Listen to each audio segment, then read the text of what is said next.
아침신문 귀로 읽기 김용민 PD의 조간 브리핑. 네, 오늘자 주요 조간들의 기사 살펴보겠습니다. 김용민 PD의 조간 브리핑입니다. 안녕하십니까? 네, 안녕하십니까. 오늘 동아일보 일면부터 보겠습니다. 예. 경주 리조트 참사 유족들 심리 지원하겠다는 약속 헛말이었나, 이런 제목입니다. 자, 내일이면은 마우나 리조트 붕괴 사고로 부산 외국어대 대학생 9명과 이벤트 업체 직원 1명 등 10명이 숨진 지 100일째가 됩니다. 사고 당시에 정부 부처, 그러니까 교육부와 부산시 그리고 부산 외대는요, 피해자 가족들이 사고로 인한 충격을 완전히 극복할 심리 지원을 해주겠다라고 약속했습니다. 예. 하지만 동아일보가 피해자 가족들을 취재한 결과 이 약속은 지켜지지 않고 있었다는 겁니다. 연락이 닿은 5가족 모두 심리 지원과 관련해서 어떠한 도움도 받은 적이 없다, 이렇게 말했다는 겁니다. 유가족들은 정신과 치료에 필요한 병원 섭외와 비용을 자비로 해결해 왔다는 겁니다. 사고 직후에 부산시는 부산진구 인제대 백병원에 있는 재난심리지원센터를 피해자 가족들이 활용해 주도록 주선하긴 했었습니다. 그러나 심리상담 외에는 제대로 된 치료가 없었다는 겁니다. 게다가 이 지원센터 부산에만 있습니다. 다른 지역에 사는 피해자들은 이용하기가 어렵겠죠. 피해자 가족인 윤철웅 씨는요, 거주지가 서울인데 부산까지 치료를 받을 수 있겠는가, 이렇게 말을 했다고 합니다. 그래서 이제 심리지원과 관련해서 취재진이 문의하니까 교육부는 소방방재청 소관이라 잘 모른다라고 말했고, 소방방재청은 학교 안에 상담센터를 운영했다라고 해명을 했는데, 유가족들이 정신과 치료를 자비로 받고 있다는 사실에 대해서는 부산 외대 측 처음 들었다, 이렇게 말했다는 겁니다. 한마디로 약속만 해놓고 어떻게 이 약속이 이행되고 있는지 전혀 관리 감독을 안 했다는 이야기죠. 붕괴 100일이 되도록 정부 약속은 공년불에 그치고 있다, 이런 얘기입니다. 또 확인하면 서로 떠넘기기 일쑤고요. 예, 그렇습니다. 경주 리조트 참사가 이러한데 세월호 참사는 또 어떠할지, 지금 온갖 약속들을 내놓고 있지만은 당장 정부가 하는 일이 없다, 유족들 입 막는 것만 하고 있다, 이런 지적이 지금 나오고 있는 거 아니겠습니까? 예, 이런 정부를 어떻게 국민이 믿을 수 있겠습니까? 최근에 6.4 지방선거를 앞두고 각종 후보 여론조사 결과를 봤을 때 새누리당 약세가 뚜렷한 이유도 이와 무관해 보이지 않습니다. 그렇지 않아도 관련한 지표가 오늘 경향신문 일면에 실렸네요.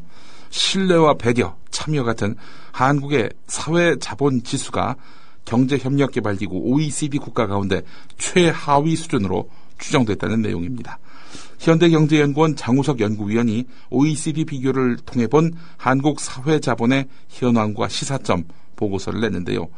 한국의 사회적 자본지수는 5.07점으로 OECD 평균인 5.80점에 훨씬 못 미친다, 이렇게 밝혔습니다. 나라 순위로 보면은 32개 나라 가운데 29위라는 겁니다. 예. 이 사회 자본지수가 뭐냐? 신뢰, 배려, 참여 등을 조사한 것이다라고 말씀을 드렸는데요. 이런 공적, 사적, 사회 자본지수가 모두가 낮은 편으로 나왔다. 상당히 큰 충격이 될 것 같습니다. 특히 국가 시스템에 대한 국민의 공적 신뢰와 사적 배려는 바닥권이었다는 겁니다. 예, 바닥권이라는 걸 국민들 다 예상하고 있지 않았겠습니까? 네, 그렇습니다. 확인됐다, 그렇게 보면 될 것 같고요. 그게 지표화됐다는 것이죠. 예. 자, 안대희 국무총리 후보자, 국세청 세무조사 감독위원회 위원장을 지내면서 대기업의 법인세 취소 소송을 대리한 사실이 확인됐다는 그런 내용이 오늘 한겨레 일면에 실렸습니다. 국세청 세무조사 감독위원회는 뭐냐? 국세 행정 쇄신을 위해서 지난해 11월에 만들어진 세무조사 심의 자문기구입니다. 세무조사 계획과 과정을 심의하면서 각종 관련 정보를 접할 수 있는 곳이었기 때문에 지금 소송도 맡으면서 이런 세무조사 감독위원장까지 맡은 것은 아무래도 처신이 부적절한 거 아니냐라는 비판이 나올 만합니다. 법원 판결문을 봤더니 안대희 후보자는 지난해 12월 3일 나이스 홀딩스가 영등포 세무서를 상대로 낸 법인세 3억 3,449만여 원 취소 소송 항소심에서 이 회사를 변호했습니다. 지난해 11월 18일 세무조사감독위원회 초대위원장으로 위촉된 지 보름 만입니다. 애초에 안대희 후보자는 위원장 취임 전인 지난해 5월부터 시작된 1심에서 이 사건을 맡아서 서울행정법원에서 승소 판결을 이끌어냈는데요. 위원장을 그만둔 뒤인 지난 4월 30일 항소심에서 패소하니까 대법원에 이렇게 상고한 상태입니다. 자, 변호사 안대희의 그간의 족적을 또 살펴보게 되면은 논란거리가 또 있습니다. 대법관을 마친 다음에 지난해 변호사로 활동하면서 5개월 동안 16억 원의 수익을 올린 것으로 드러난 것입니다. 과다 수입 그리고 전관예우 논란이 당연히 일 수밖에 없겠죠. 월 평균 3억 2천만 원씩 그렇게 번 셈 아닙니까? 그러니까 하루에 해반지면은 오늘 나 1,000만 원 벌었구나. 뭐 이렇게 생각할 수 있는 거 아니겠어요? 지금껏 전관예우로 문제됐던 다른 법조인 출신 고위공직자들을 훨씬 앞서는 수준입니다.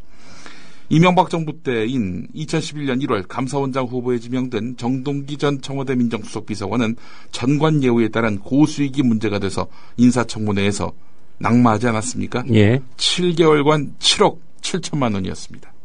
월 1억 1천만 원인 꼴이죠.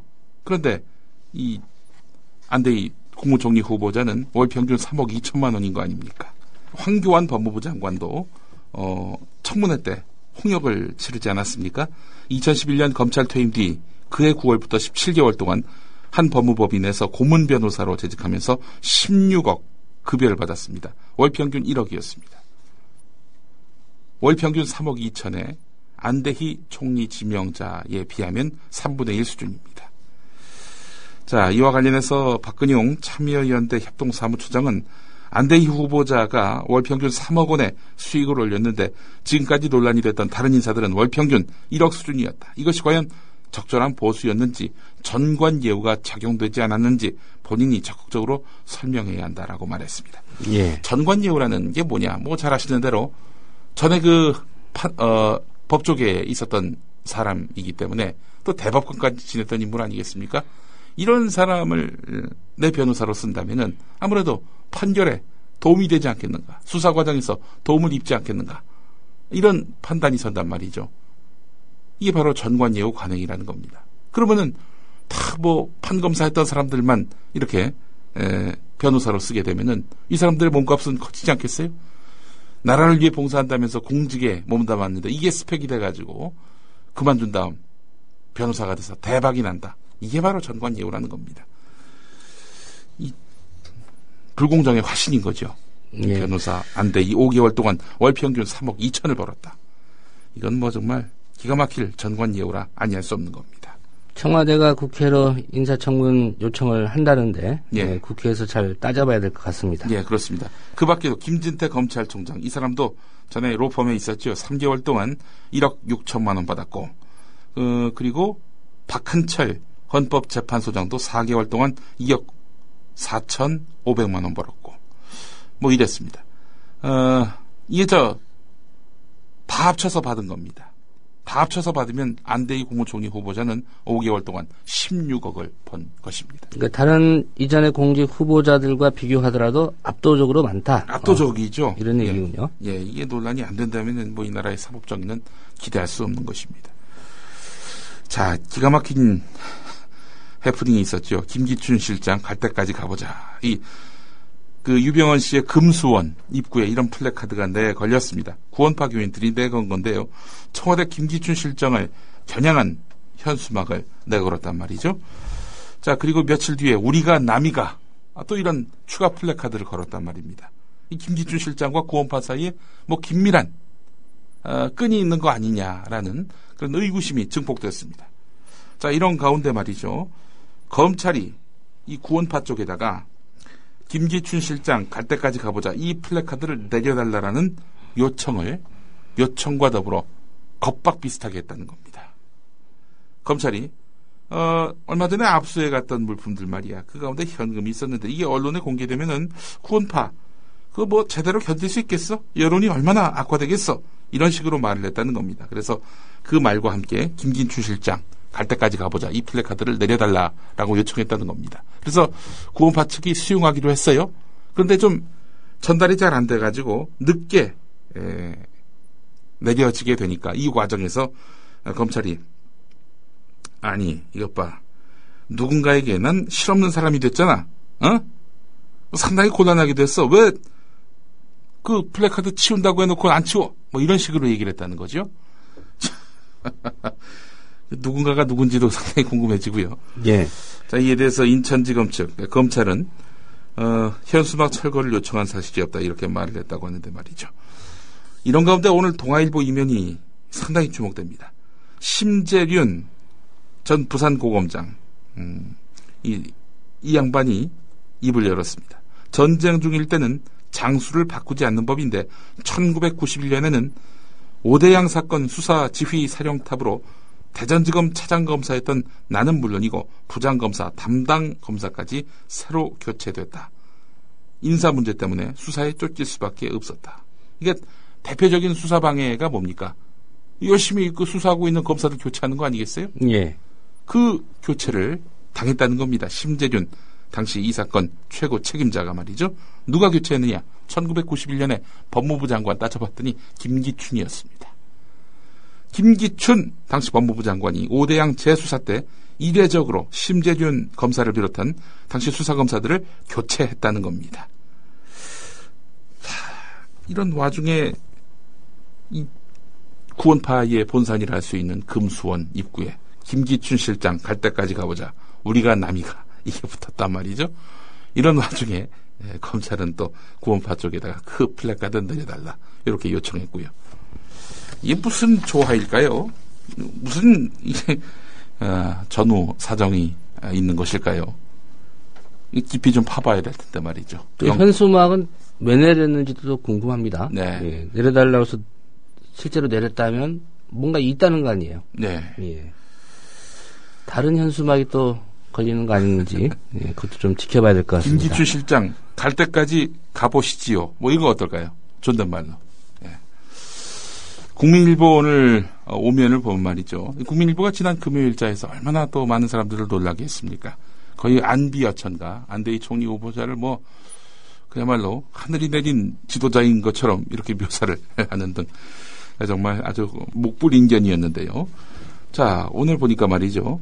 안대희 국무총리 후보자가 2012년 대선 때 기자들과 사석에서 이런 말을 했다라면서 소개한 게 있습니다. 나더러 사심이 없다고들 하시는데 나는 정치인이 되기 전에 김기춘 전 검찰총장에 비하면 세 발의 피다 이런 얘기를 했다는 겁니다. 김기춘 전 검찰총장이야말로 나보다 더 사심이 없다. 뭐 이런 말을 안대희 씨가 했다는 겁니다. 자, 안대희 후보자가 김기춘 비서실장을 이렇게 존경했다는 점, 이건 뭐 주지의 사실이다라고 국민일보가 전하고 있는데요. 김기춘 실장이 보여줬던 치밀함과 가족도 돌보지 않을 정도의 사명감, 이걸 또 국민일보가 거론하고 있습니다. 그러면서 김기춘 실장 역시 안대희 후보자를 누구보다도 아끼는 후배 검사로 생각해왔다라고 국민일보는 전하고 있는데요. 그러면서 박근혜 대통령에게 김기춘 실장이 차기 총리로 안대희 후보자를 천거했다는 전언이다. 이런 부분이 있습니다. 그러니까 김기춘 실장 말 듣고 박근혜 대통령이 안대희 씨를 총리 후보자로 세웠다는 겁니다. 그러니까 이번 인선이 김기춘 작품이었다. 이렇게 봐야 되는 겁니다. 예. 그런 김기춘을 나가라. 이 불가능한 일이죠. 물론 김무성 의원 정도가 지금 청와대 비서진 개편해야 된다 이렇게 이야기하고 있지만 글쎄 뭐 애정의 관계 아니겠습니까? 김무성 의원과는. 김무성 의원의 말이 청와대에 먹힐 수 있을지. 지금 김무성 의원보다도 훨씬 더 실세가 바로 김기춘 실장인데 말이죠. 불가능해 보입니다. 어쨌든 이 국민일보 보도 행태를 보면은 이건 뭐 안대희뿐만 아니라 김기춘도 띄우고 있는 형국인데 이 김기춘 띄우기는 전력이 있죠. 국민일보가. 작년 8월 6일자 이면을 보니까 말이죠. 돌아온 미스터 법질서 이렇게 제목을 달았습니다. 당시 돌아온 미스터 법질서가 누굽니까? 김기춘 얘기하는 거죠? 그렇죠. 당시 허태열 비서실장 사실상 경질하고 신임 비서실장으로 김기춘 전 의원을 데려왔던 거 아닙니까? 그랬더니 국민일보가 돌아온 미스터 법질서 이렇게 이름을 달고 있습니다. 미스터 법질서가 헌법을 파괴한 내란인 5.16을 일으킨 박정희 옆에 있었고 또 총체적 관권 부정선거로 당선된 박근혜 옆에 있고 이 미스터 법질서 맞습니까? 미스터 불법질서 이건 어떨까요? 복질서 아닙니까? 복질서. 복집에 있었으니까요. 예. 복집, 초원복집. 예. 부녀 대통령을 보좌한 미스터 법질서 국민일보가 작년 8월 6일자에서 이런 제목을 달았습니다. 종교계하고 긴밀해요. 보면은 국민일보가 또 조영기 목사가 사실상 소유주인 신문 아니겠습니까? 이러다가 조영기 목사와 관련해서 뭐 불편한 판결 결과가 나온다든지 뭐 수사가 이루어진다든지 이러면 또 여의도 순복음교회 앞에 김기춘 실장 갈 때까지 가보자. 우리가 남이가 뭐 이런 게 붙는 건 아닐지 하는 뭐 그런 생각도 해봅니다. 예. 중앙일보 3면을 보겠습니다. 예. 박근혜 대통령의 정치적 근거지는 TK임에도 불구하고 최근 정치권에서 박근혜 정부가 PK 정권 아니냐 이런 말이 나돌기 시작했다라는 말이 나오고 있습니다. 다분히 특정 지역에 편중된 그런 인사를 비판하는 것 같지만 이게 또 6.4 지방선거를 앞두고 있다는 점, 또 중앙일보가 박근혜 대통령과 정치적 이해관계가 일치한다는 점에서 봤을 때 이게 뭐 이 기사가 이 PK 민심을 호소하기 위한 용도는 아닌지 하는 생각도 해보게 되는데 대통령 의전 서열 10위권을 한번 보겠습니다. 넘버1은 이제 박근혜 대통령 대구 출신이죠. 자, 넘버2는 국회의장 정의화 후보자 이분 경남 창원 출신 PK입니다. 그리고 서열 넘버3 대법원장 양승태 PK 출신 그리고 헌법재판소장 박한철이 이제 넘버4 아닙니까? 역시 PK. 5번째는 국무총리 안대희 후보자 PK. 6번째 선관위원장 이인복 이 양반은 충남 논산이군요. 자, 7번째는 여당 대표인데 현재까지는 공석 상태고요. 8번째 야당 대표네요. 야당 대표가 의전 서열 10위. 그렇죠. 여기는 김한길 안철수인데 안철수 대표는 부산 출신이고요. 그리고 9번째 국회 부의장인데 여당의 정가뷴 의원 울산 출신이죠. PK. 10번째 감사원장 황천현 PK 경남 마산 출신입니다. 그러니까 대통령과 선관위원장 빼고 의전 서열 톱10 모두 PK 출신이라는 겁니다. 예. 실세 순위로 한번 볼까요? 자, 청와대 인사위원장을 맡고 있는 비서실장 김기춘 경남 거제 출신이고요. 자, 그리고 그 검찰총장 경남 사천 출신, 청와대 민정수석 홍경식 경남 마산 출신. 예, 사정 라인도 PK 중심으로 짜여져 있다는 겁니다. 이런 특정 지역 편중 현상, 이것이 바로 과거에는 부패 비리의 고리로 작용되지 않았습니까? 김기춘 실장이 남긴 그 유명한 명언. 우리가 남이가. 이게 바로 부패의 고리가 될 수 있다는 겁니다. 자, 그런 점에서 본다면은 지금 PK 편중 인사, 뭐 대통령이 지역 가리지 않고 뽑느라 뭐 보니까 다 PK더라. 이런 식으로 지금 청와대 쪽에서는 해명하고 있는 모양인데요. 부산 경남에서는 안 가리겠다는 얘기죠. 예, 부산 경남에 한해서 대탕평. 예. 예. 사천이든 마산이든 창원이든. 그리고 예. 또 대통령의 인사 기준이라고 하는 것이 이게 뭐 어디 실력입니까? 자신에 대한 충성도지요. 지금까지 드러난 면을 본다면 말입니다. 충성 말고 실력으로 또 진정성으로 사람을 가리지 않고 뽑을 때 거기서 인사에서 오는 감동인데 말이죠. 예. 미스터 법질서가 실세인 이 나라에서 참 기가 막힌 일들이 벌어지고 있습니다. 세월호 참사 이후에 주말마다 대규모 추모 집회가 이어지고 있는데요. 경찰이 법원의 판례에 어긋나는 방식으로 진압에 나서서 논란이 일고 있다는 겁니다. 용혜인 씨, 가만히 있으라. 이런 그 침묵 시위를 제안했던 분이죠. 이분은 지난 17일 시위에서는 경찰이 치마나 짧은 바지를 입은 여성 시위 참가자들을 강제로 들어 올려서 연행하는 등 성적 수치심을 느끼게 했다 이렇게 주장을 했습니다. 민주사회를 위한 변호사 모임의 박주민 변호사는 경찰이 지난 주말 세월호 집회 때 참가자들이 인도로 행진하는데도 고작 10여 분 단위로 해산 명령을 급히 5차례 내린 다음 이에 불응했다는 이유로 참가자 215명을 강제 연행을 했는데 공공의 질서가 상당히 침해되지 않았는데도 집회 신고 장소 이탈이라는 이유만으로 해산 명령을 내릴 수 없다는 대법원 판례에 어긋나는 것 아니냐, 이렇게 지적을 했습니다. 아울러 연행이 됐단 말이죠. 여성 6명을 유치장에 입감하면서 속옷을 벗도록 했습니다. 이 자해에 사용될 우려가 있다는 걸로요.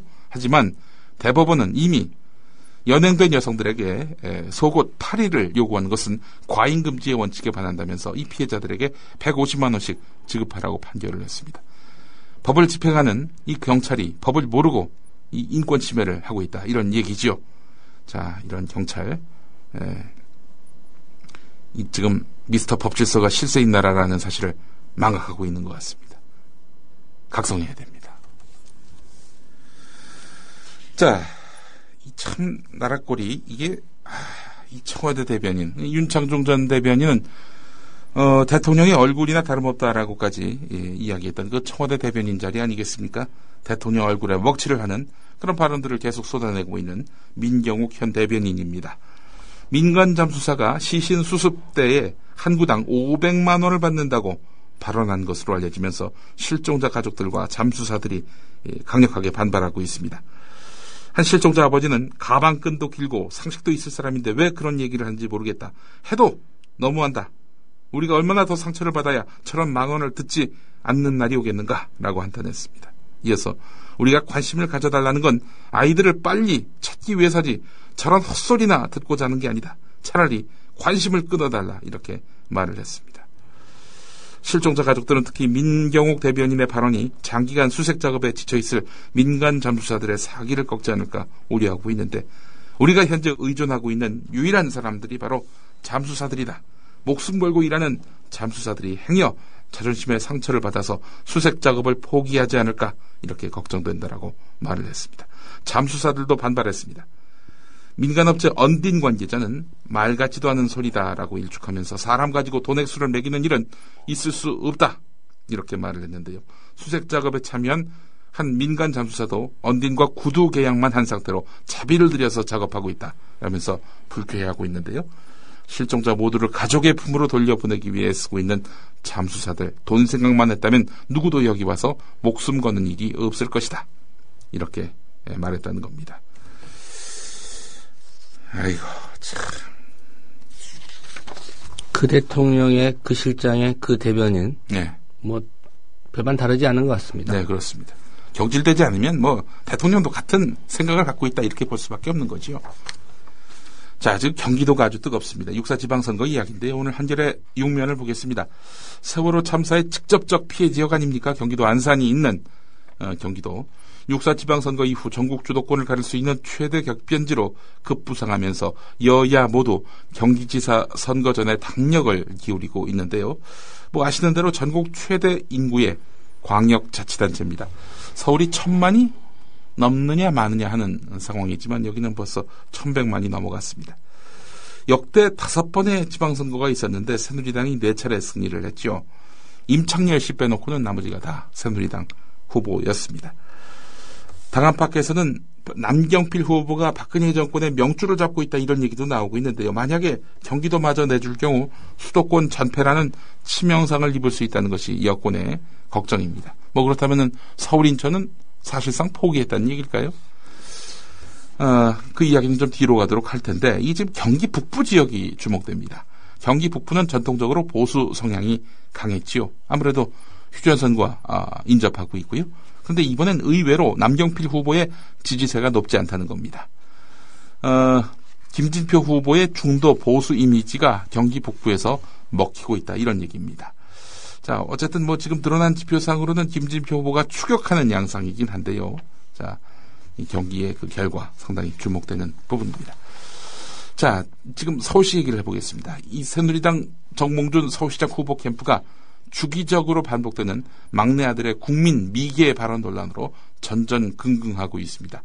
사람들이 좀 잊어주기를 바랐고, 또 본인이 그 후보로 확정될 때 눈물을 흘리면서 이렇게 사과를 했음에도 불구하고 자꾸 이 막내 아들 발언이 계속 거론되고 있는데, 이거는 아군인 보수 진영 인사들이 잇따라 이 발언을 쟁점화하고 있다는 겁니다. 보수 기독교계의 한 축인 또 이해훈 전 후보가 출석하고 있는 사랑의 교회 오정현 목사 LA 가가지고 잘못된 말이긴 하지만 뭐 틀린 말은 아니다라면서 국민은 미개하다 이 아들의 발언을 두둔했단 말이죠. 예. 이게 또 많은 국민들을 또 분노하게 만들고 있지 않습니까? 자, 이런 가운데 변희재 씨 같은 경우 또 두둔한다면서 정몽준 후보 막내 아들을 명예훼손 혐의로 고소한 유가족들에 대해서 너무하는 것 아니냐 또 이런 말을 했단 말이죠. 너무하긴 뭐가 또 너무하냐라는 논란이 일면서 또 정점화되고 있단 말이죠. 가급적 사람들이 잊어주기를 바라는 게 정몽준 캠프의 뜻인데 때마다 이 아군에서 이런 논란을 다시 촉발시키니까 그야말로 전전긍긍하고 있다. 이런 양상입니다. 오늘 한국일보가 8면에서 이 상황을 전하고 있습니다. 자, 서울시 지금 판세 어떨지 오늘 한국일보 5면을 보면 또 관련 기사가 있는데요. 예. 앞서가는 박원순 후보 세월호 이후에 격차가 줄지 않고 있습니다.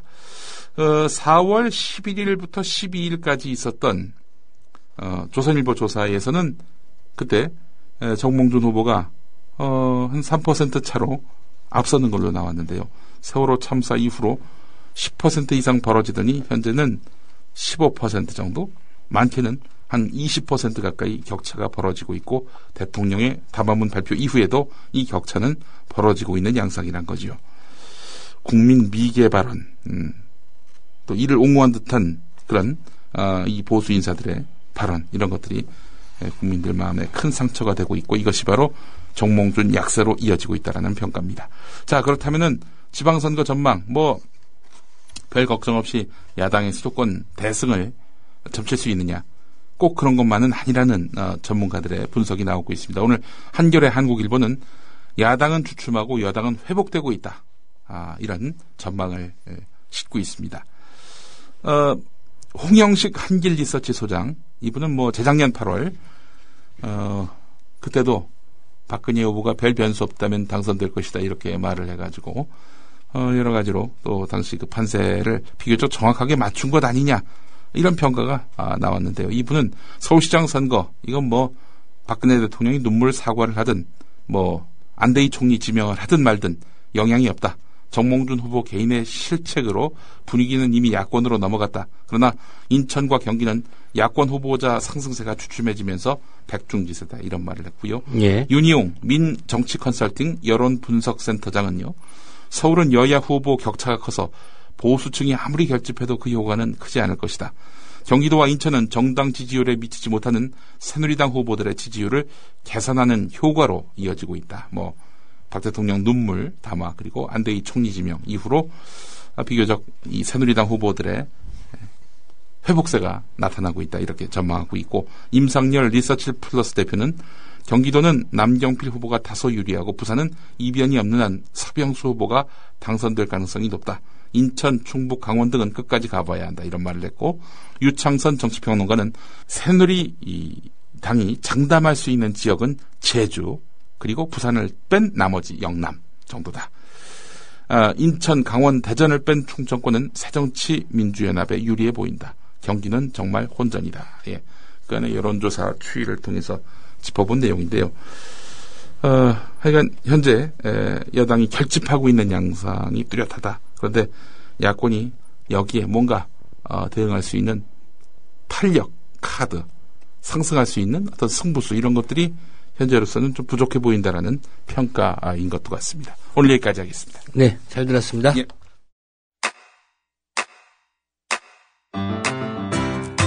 국민 라디오 지지하는 4가지 방법 아시나요? 다운로드하기, 별점 주기, 댓글 달기, 구독하기. 국민 라디오를 보다 많은 이들에게 전할 수 있는 가장 손쉬운 방법. 다운로드하기, 별점 주기, 댓글 달기, 구독하기. 잊지 마세요. 다운로드하기, 별점 주기, 댓글 달기, 구독하기.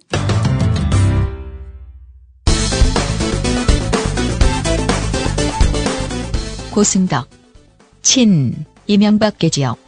BBK 의혹이 커졌을 때 그는 특급 수방수로 이명박 캠프에 합류해 발군의 역할을 합니다. 그리고 이듬해 총선, 공천을 받아 국회의원이 됩니다. 2012년 총선이 목전에 다가왔습니다. 박근혜 대표가 당 비상대책위원장을 맡았습니다.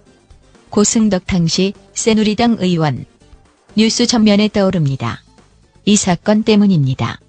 한나라당 고승덕 의원은 18대 국회에서 치러진 한 전당대회를 앞두고 당시 당대표 후보 가운데 한 명이 다른 사람을 통해 300만 원이 든 돈 봉투를 건넸다고 밝혔습니다. 고 의원은 그 후보가 당대표로 당선됐고 돈을 준 사람과 돈 봉투를 전달한 사람 모두 친이계 인사라고 설명했습니다. 고승덕 의원에게 돈 봉투를 건넨 장본인이 박희태 의장이라는 언론 보도에 대해 박 의장은 적극 부인했습니다. 전혀 그런 난 돈 만지 보이잖아. 발언의 당사자인 고승덕 의원이 검찰에 나와 조사를 받고 있습니다. 검찰 청사를 나선 고 의원은 돈 봉투를 살포한 인물로 박희태 국회의장을 지목했습니다. 일단 2008년 경선에 대해 전당대회 관련한 진술을 하신 것 맞습니까? 오늘 그건 확인해드리고 가겠습니다. 맞습니다. 예. 이번 의혹을 처음 제기한 고승덕 의원은 쇼핑백에 노란색 돈 봉투가 잔뜩 들어있었다고 추가 폭로했습니다. 쇼핑백 크기의 가방 속에는 똑같은 노란색 봉투가 잔뜩 끼어 있었다 이렇게 보고가 됐습니다. 여러 의원실을 돌아다니면서 똑같은 그 돈 배달을 한 것으로. 네, 박희태 국회의장이 돈 봉투 사건과 관련해서 오늘 전격 사퇴했습니다. 검찰의 수사망이 좁혀져 오면서 박 의장이 스스로 물러난 것으로 보입니다. 저는 큰 책임을 느끼며 국회의장직을 그만두고자 합니다. 제가 모든 것을 짊어지고 가겠습니다. 관련된 사람이 있다면 모두 저의 책임으로 돌려주셨으면 합니다. 옛 한나라당 전당대 돈봉투 살포 의혹을 수사해온 검찰이 조금 전 수사 결과를 공식 발표했습니다. 네, 검찰은 박희태 국회의장과 김효재 전 청와대 정무수석을 불구속 기소하는 것으로 수사를 마무리했습니다. 검찰은 사법처리 수준이 약하다는 비난을 의식한 듯 애써 수사 의의를 강조했습니다. 관행적으로 행해지던 금품 제공 행위를 처벌함으로써 정당 내 경선 과정에서의 금품 수수가 근절될 수 있는 계기를 마련하였습니다. 자, 내부 고발자로서 양심 선언을 했지만 실은 이명박계 중진들을 날려버린 고승덕 의원. 그 고승덕 의원은 2012년 총선에서 새누리당 공천을 받았을까? 길을 쥐었던 박근혜 비상대책위원장. 이렇게 결론을 내리는데 새누리당이 오늘 서울, 강남 지역 등 전국 32곳의 공천자를 결정함으로써 지역구 공천을 마무리 지었습니다. 고승덕 등 강남, 서초 현역 의원들은 결국 탈락됐습니다. 이런 가운데 정몽준 전 대표는 공천 결과를 비판하며 지금의 공천 과정은 총선이야 어떻게 되든 대선 후보 경선을 위해 자기 사람들을 심는 것으로 보입니다. 결국 고승덕 의원은 탈당하는데 그렇다면 박희태 전 국회의장은? 새누리당이 오늘 박희태 전 국회의장을 상임 고문으로 위촉했습니다.